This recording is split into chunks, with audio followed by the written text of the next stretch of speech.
Good day, everyone. My name still remains Mrs. Majida, the CEO of Majida Streets. Welcome back again to my channel. Today, I'll be teaching you the secret to attain a perfect puff puff. So, quickly, here is our ingredients. We'll be needing flour. This is 250 grams of flour or purpose flour, which is equivalent to 2 cups. We'll have here half cup of sugar, which will give you 75 grams. We have here salt. I'll be needing 1/8. Then we have here yeast. These are rising agent.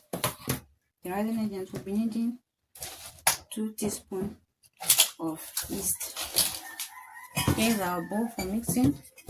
We need a sieve to sieve our flour. Sorry. And here's our flavor. The flavor we'll be going for today is nutmeg. As we discussed earlier or previously in our theory class, there are different types of puff puff. We have coconut puff puff, we have meat puff puff, we have spicy puff puff, we have pepper puff puff, and what have you. So today we'll be going to make the spicy puff puff. We're going ahead to measure and sieve in our flour. We'll be needing warm water, so please don't use hot water. You use warm water.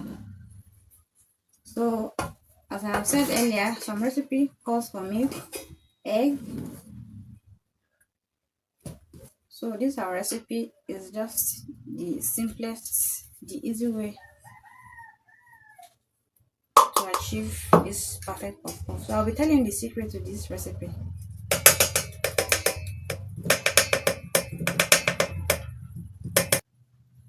Make sure your ingredients are available.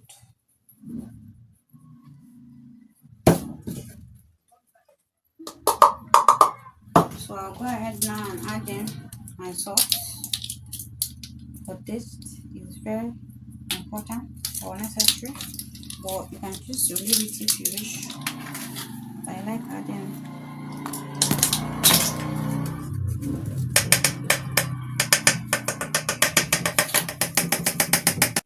So quickly I'll go ahead and measure in my nutmeg. So for every 500 grams, you use one teaspoon of nutmeg. Make sure your ingredients are always leveled.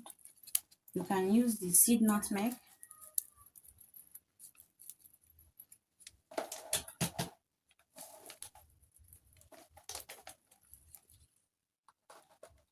So now I'll add this into my flour. Here's our sugar. We're going to use half cup of sugar, but you can choose to reduce the sugar if you're not a sugar fan. So I'll go ahead and add in the sugar and combine.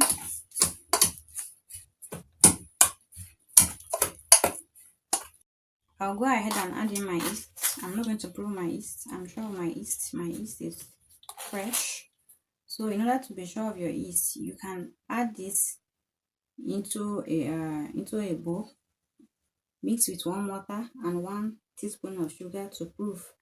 Once the bubble starts coming out, or once it starts producing bubbles, you know that your yeast is ready and has already started proving. So you add it into your flour together with the water. So now I'm going ahead to add in my yeast. I'll be needing 2 teaspoons of yeast for this measurement.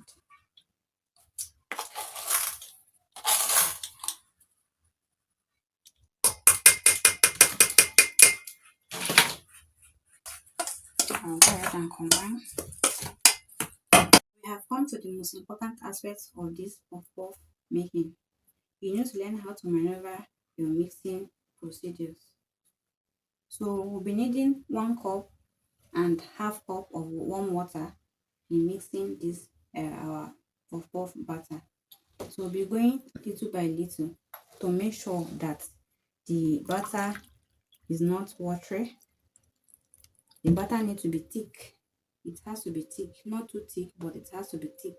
So by the time the butter has cooled, or by the time your mixture has cooled, it won't be too watery. So go ahead and add this one water bit by bit. My hands have been washed, but I'm going to be using my whisk. You can choose to use your hands.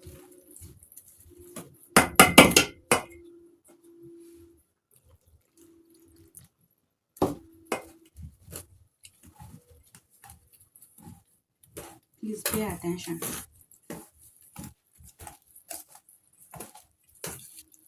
Ahead to begin to add the half cup of water.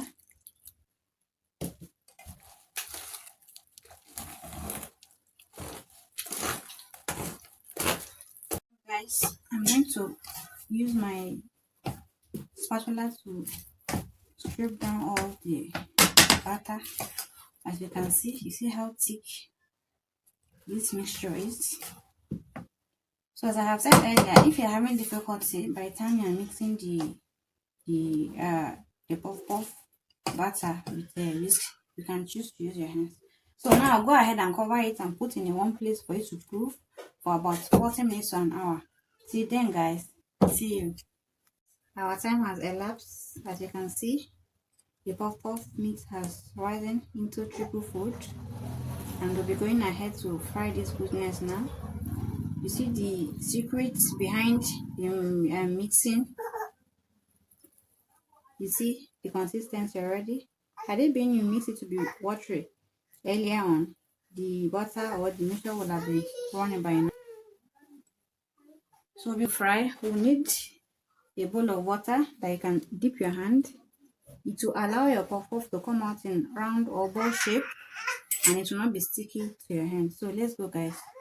So we'll be needing a perforated spoon and this type of a fork, or if you don't have it, you make use of your spoon.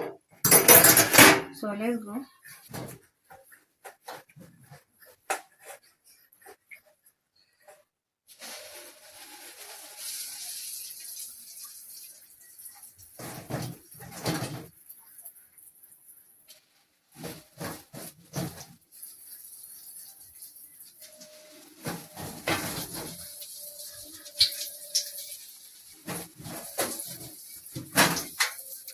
This method is oil efficiency because your butter was already thick before it grew. Don't soak in your oil.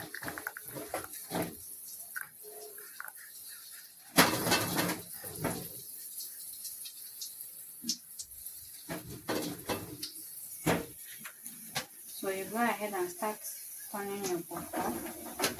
As you can see the shape. The shape is perfect. Please don't overcrowd your frying pan. Don't overcrowd your frying pan because there is no need. This secret method to attaining the perfect puff puff recipe is oil efficient.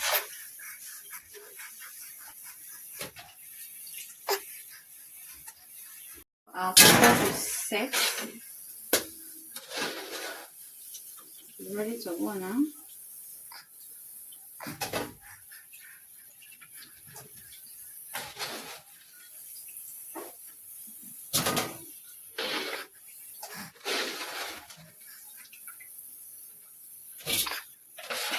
So we'll be repeating the process till our butter is completely fried.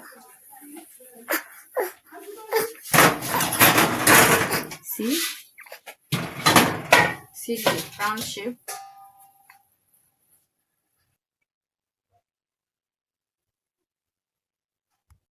So we have come to the end of our puff puff class today. We are done frying. This is some of the goodness.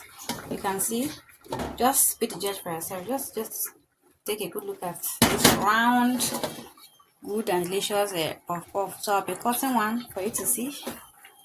See how thick this delicious puff puff looks from the inside to the outside, from the outside to the inside. It's very yummy and delicious. So hope you'll be trying this soon. See you guys in my next video. Bye.